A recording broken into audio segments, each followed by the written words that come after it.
Assalamualaikum warahmatullahi wabarakatuh. Kembali lagi di channel Andun bersama AA Endun. Nama malampir di Indonesia tentu saja tidak ada yang tidak mengetahuinya.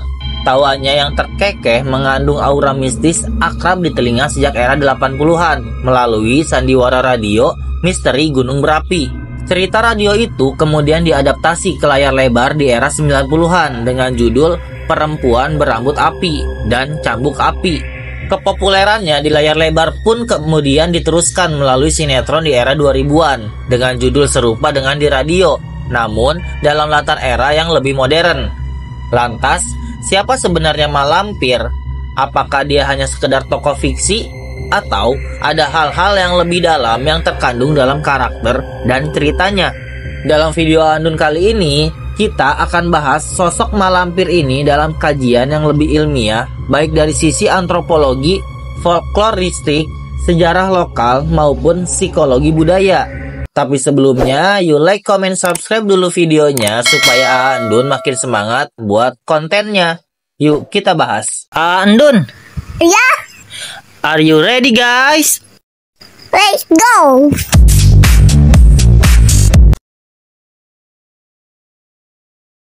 Malampir memiliki nama asli Siti Lampir Maimunah. Dia merupakan seorang putri dari kerajaan kuno Champa, sebuah kerajaan yang pernah menguasai daerah yang sekarang menjadi Vietnam Tengah dan Selatan. Legenda malampir ini sebenarnya berasal dari Sumatera Barat.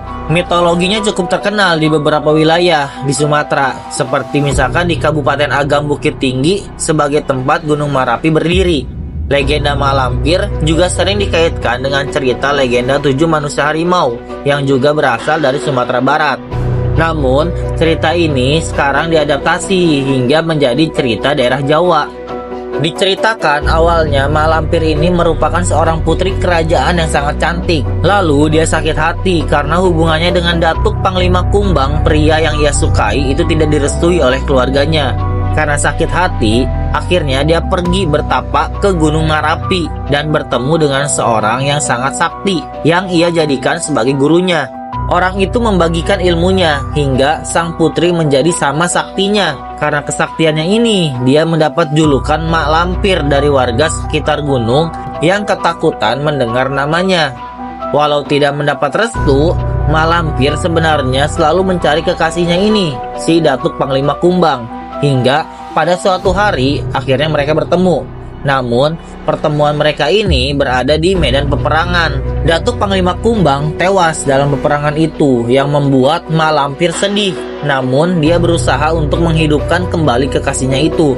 Dengan kekuatannya, akhirnya malampir berhasil menghidupkan kembali kekasihnya, Datuk Panglima Kumbang. Namun dia menerima konsekuensi. Wajahnya berubah menjadi tua dan buruk rupa. Namun setelah berhasil dihidupkan, Datuk Panglima Kumbang malah tidak mengenali malampir dan justru mengatakan bahwa wanita buruk rupa tersebut adalah sosok setan yang menebarkan masalah di desa.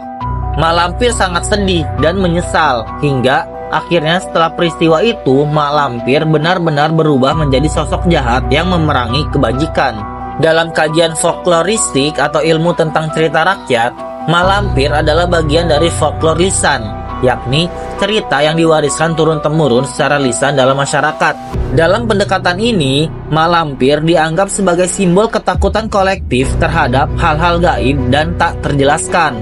Ini menjadi kontrol sosial, yaitu peringatan tidak langsung kepada masyarakat, terutama anak-anak dan perempuan, agar tidak melanggar norma sosial, serta sebagai simbol ketidakseimbangan gender. Malampir dianggap sebagai perempuan kuat dan menyimpang dari peran tradisional yang seringkali dicitrakan negatif. Dia dianggap sebagai penyihir, jahat, tua, buruk rupa. Dalam kajian antropologi, malampir bisa dipandang sebagai bentuk manifestasi dari budaya masyarakat saat itu. Mitos ini menggambarkan bahwa budaya masyarakat masih memegang erat kepercayaan terhadap dunia mistik. Masyarakat menggunakan tokoh-tokoh seperti malampir ini untuk menjelaskan ketidaktahuan mereka terhadap fenomena yang tidak bisa dijelaskan secara ilmiah di masa itu, seperti misalkan wabah penyakit dan atau sakit mendadak, kematian misterius, atau bahkan kejadian-kejadian alam yang dianggap supranatural saat itu. Dalam psikologi budaya, tokoh seperti malampir sering dipandang sebagai bagian dari arketip, yaitu pola simbolik yang berulang dalam berbagai budaya dan mitos. Sosok nenek jahat seperti malampir ini kerap muncul di banyak budaya lain. Misalnya, ada Baba Yaga di Rusia atau witch dalam kisah barat. Dalam hal ini, malampir mencerminkan pseudo arketip versi perempuan, yakni aspek gelap dari manusia yang ditekan atau ditakuti. Ada beberapa hal yang ditunjukkan oleh malampir dari sudut pandang psikologis. Yang pertama, ketakutan terhadap perempuan kuat dan usia tua. Dalam banyak budaya, perempuan yang beranjak tua, apalagi yang hidup sendiri, dipandang menyeramkan. Malampir mencerminkan the clone archetype atau nenek penyihir yang digambarkan bijak, kuat, tapi juga memberikan rasa takut atau menakutkan. Kedua, proyeksi rasa bersalah dan ketakutan masyarakat. Masyarakat seringkali memproyeksikan rasa takut, iri, dan kecemasan mereka ke dalam sosok-sosok mistik seperti malampir. Misalnya, saat terjadi hal buruk seperti kematian mendadak, masyarakat itu mencari kambing hitam, dan legenda seperti malampir ini menjadi tempat untuk memproyeksikan itu. Ketiga, ketidakseimbangan relasi gender dan patriarki. Malampir bukan hanya wanita jahat, tapi juga berkuasa, mandiri, dan menguasai ilmu. Ini membuatnya menyimpang dari peran perempuan yang diidealkan. Idealnya perempuan itu kan lembut, tunduk, berkeluarga. Dalam masyarakat patriarkal, perempuan yang menyimpang dari peran ini itu seringkali dicitrakan sebagai ancaman. Keempat, simbol ketidaktahuan dan ketidakpastian. Dunia gaib yang diwakili oleh malampir mencerminkan bagian dunia yang tidak bisa dijelaskan oleh logika atau sains. Ini membuat sosoknya muncul saat manusia merasa kehilangan kontrol atas hidupnya.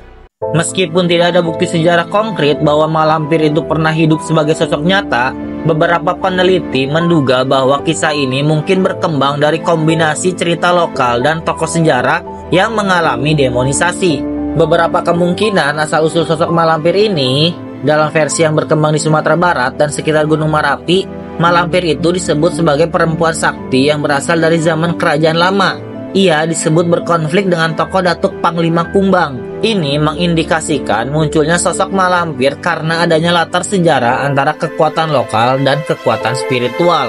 Ada kemungkinan juga legenda malampir ini berasal dari sosok perempuan yang menentang kolonialisme atau sistem feodal pada zamannya. Karena orang ini begitu berani, maka ia dibuatkan citra yang negatif.